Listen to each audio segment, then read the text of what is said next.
Assalamualaikum warahmatullahi wabarakatuh. Berjumpa lagi dengan channel Hikaya Real. Kemarin saya bahas tentang transmigrasi. Ini juga transmigrasi lagi. Jadi awal kita tinggal di transmigrasi, kita flashback ke belakang, tarik dikit. Kita nanti pas berangkatnya, waktu itu saya masih ingat, waktu masih berangkat ke transmigrasi itu bapak saya mendapatkan uang total ya, kalau dari daerah atau dari kabupaten itu 500, nanti pas di Semarang itu 1 juta, berarti 1,5 juta lah. Terus waktu itu bapak saya itu waktu itu ngumpulin uang sebelum berangkat, dia bawa uang 500, berarti waktu itu bapak saya bawa uang 2 juta itu di tahun 2010. Itu 2 juta itu uang banyak itu. Kalau dikurskan ya mungkin masih 5 jutaan lah zaman itu. Nah, sekarang kita akan membuat rancangan ya. Sebelum kita ke transmigrasi, kita itu merancang kalau mau sukses itu seperti apa. Menanam atau berternak dulu.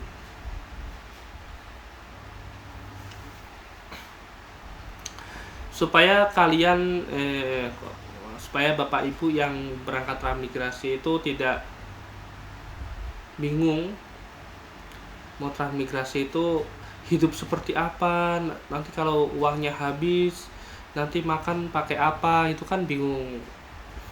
Ini tipsnya ya, ada tiga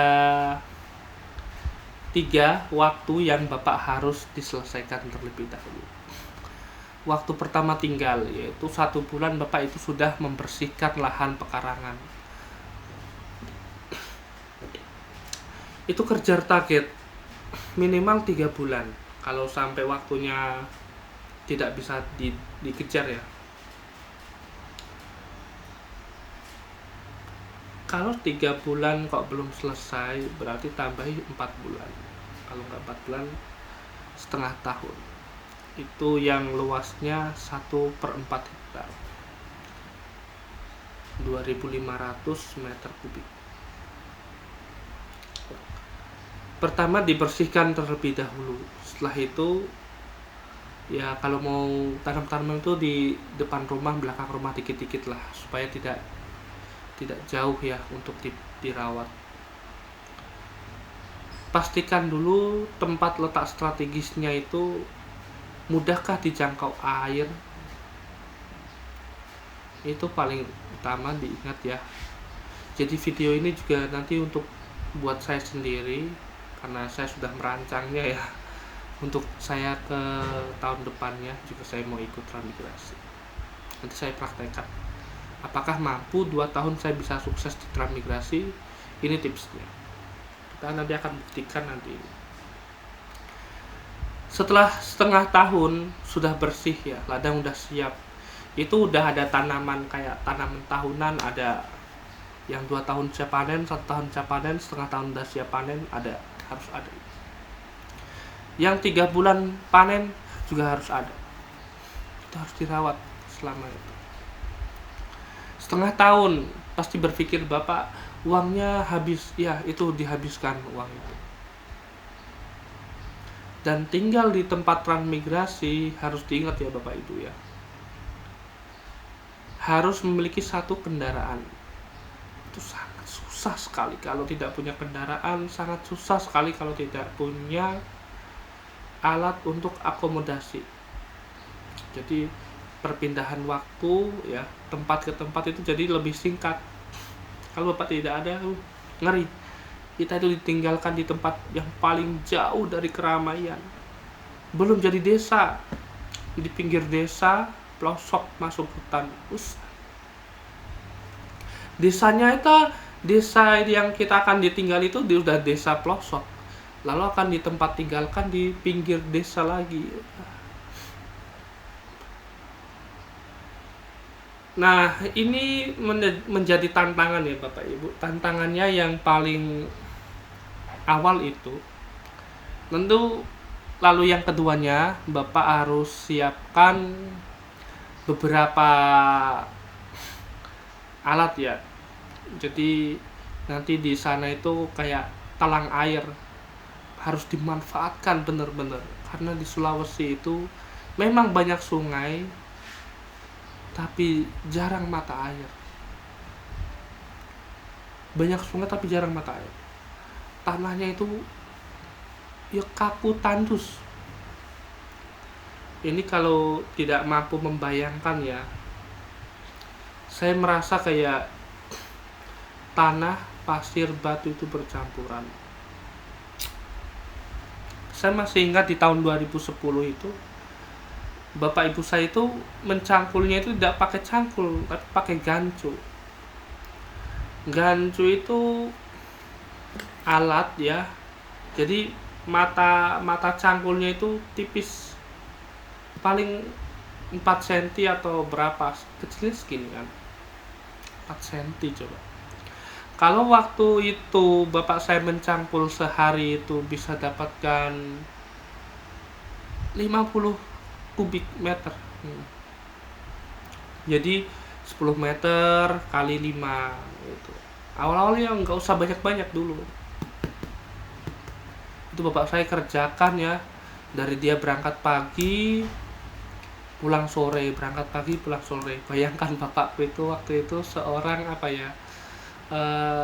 perikanan waktu itu. Bapak saya ahlinya di tambak karena orang Kalibungu ya.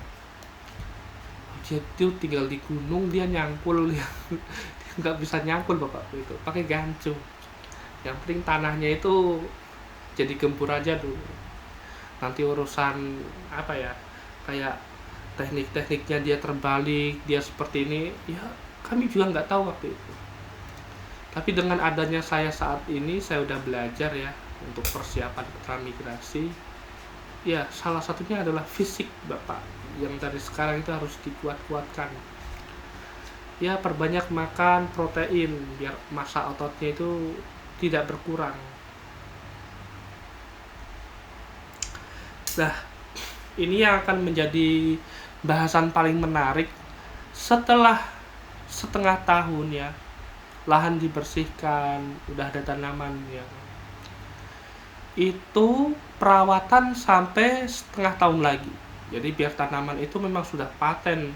Oh, tempat ini buat tanam ini, tempat yang paling belakang buat tanaman ini.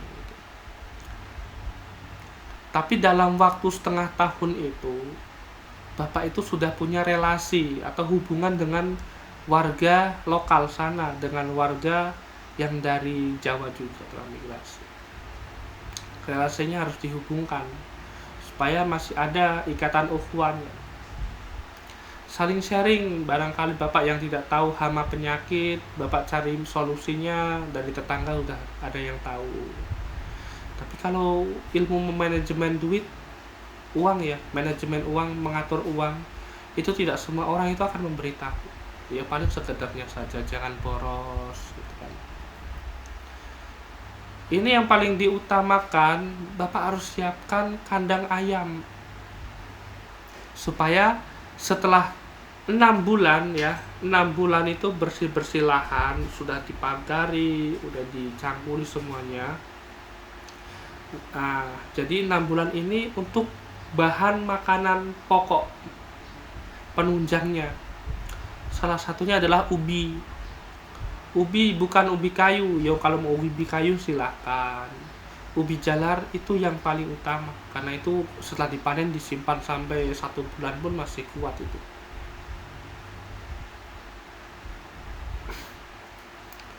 Ubi dipanen itu kalau untuk musim-musim kemarau hujan itu enak dimakan.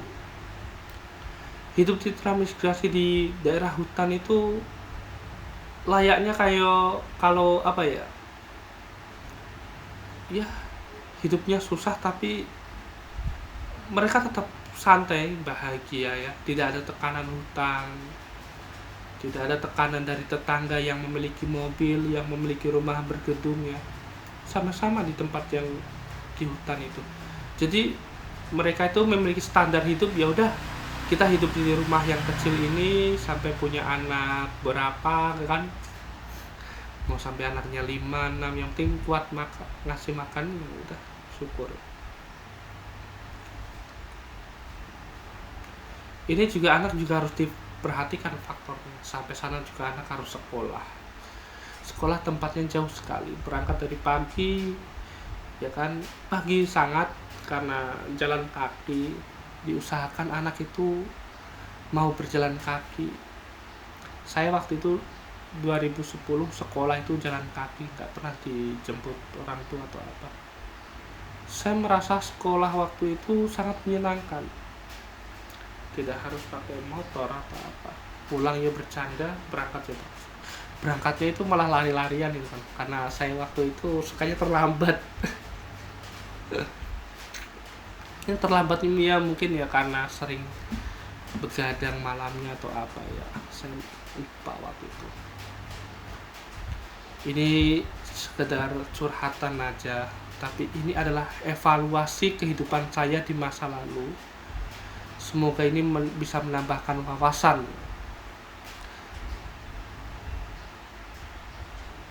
Kalau sudah waktunya 6 bulan tadi itu sudah persiapan bahan makanan pokok ya.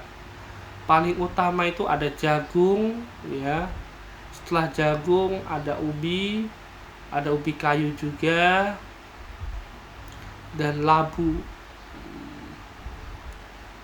bu.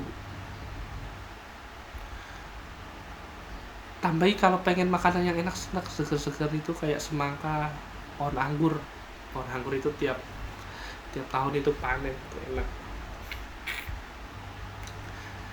Kalau mau di daerah Sulawesi atau di transmigrasi di Kalimantan maupun di Papua, saya sarankan untuk menanam jeruk. Jeruk ini adalah makanan favorit sebenarnya, tapi bagi orang yang tidak suka jeruk ya bisa diganti makanan lain. Kalau di sana bisa punya 10 pohon kelapa aja ya udah enak. Mau pilih tanaman apa aja oke, asalkan sesuai dengan keinginan yang kalian butuhkan apa. Jangan ngikuti orang lain tanam pohon apa ngikut, nggak tahu tujuannya mau diapain, nggak tahu kan ya. Nanti nggak tahu penunjangnya. Terus kita bikin blok ya, ini untuk pepaya ini di blok ya, sampai panjangnya itu waktu itu saya 50 meter, itu pepaya semua, jaraknya itu 1 meter pepaya, 1 meter pepaya. Tapi kalau dievaluasi ya 2 meter pepaya. Pepaya kenapa saya milih pepaya? Waktu itu bapak saya itu sampai sana itu bikin kolam ikan 3 tempat.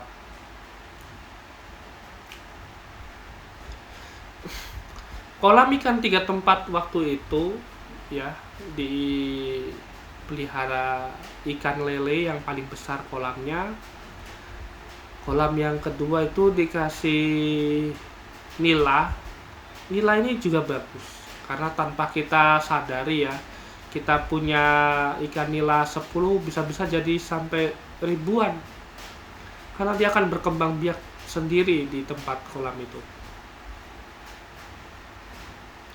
Waktu itu senang sekali punya tempat itu. Ya cuma buat kenangan, kalau mengingatnya saya kenang kali.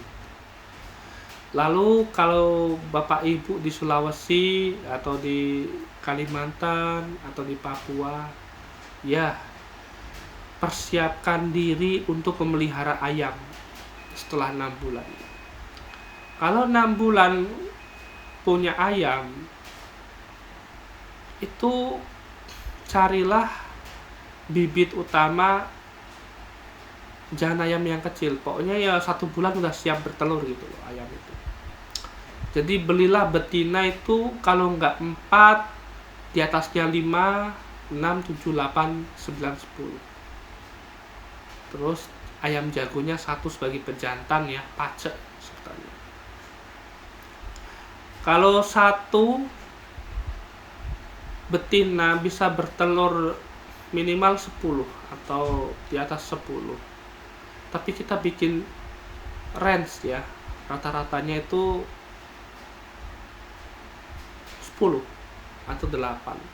Kalau 10 betina berarti 80 butir telur yang akan dihasilkan. Dalam waktu setengah tahun, Bapak Ibu sudah punya ayam 80 lagi.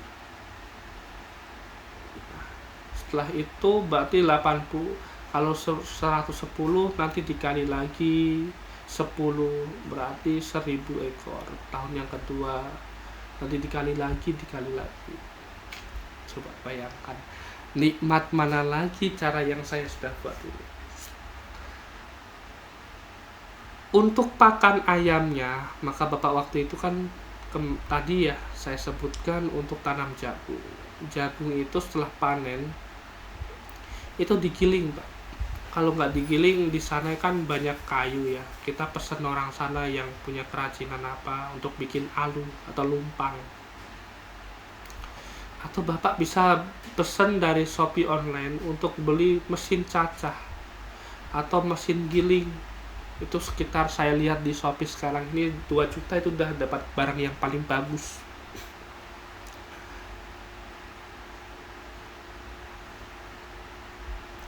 Nanti setelah ayam kok berhasil, baru punya kambing, pelihara domba. Nikmat mana lagi yang akan didustakan? Saya ini lulusan S1 pendidikan tarbiyah, sekarang lagi mengampu S2 di pendidikan agama Islam. Ya semoga saja nanti setelah lulus ini bisa berangkat di transmigrasi. Saya bisa berjuang bersama anak istri ya kan. Tapi saya masih pikirkan lagi, karena dari istri kan juga nggak tahu tempat di sana itu nyaman atau tidak gitu kan. Tapi saya pastikan saya akan bikin tempat di sana itu lebih nyaman daripada tinggal di daerah tanah Jawa sih. Sebab di tanah Jawa saya tidak memiliki apa-apa. Ini hanyalah rumah yang saya tempati, ini rumah milik adik saya. Jadi saya nggak mau mengganggu adik-adik ya. Saya ingin berjuang sendiri untuk masa depan diri sendiri, terutama untuk diri sendiri, kadang untuk orang lain. Semoga ada motivasi yang berguna atau bisa menggagas pikiran ya. Kalau ada yang belum bisa dipahami, bisa ditulis di kolom komentar sini. Jangan lupa di like, terus di subscribe ya, biar tambah semangat untuk buat konten. Semoga Bapak Ibu bahagia di hari ini dan kedepannya. Assalamualaikum warahmatullahi wabarakatuh.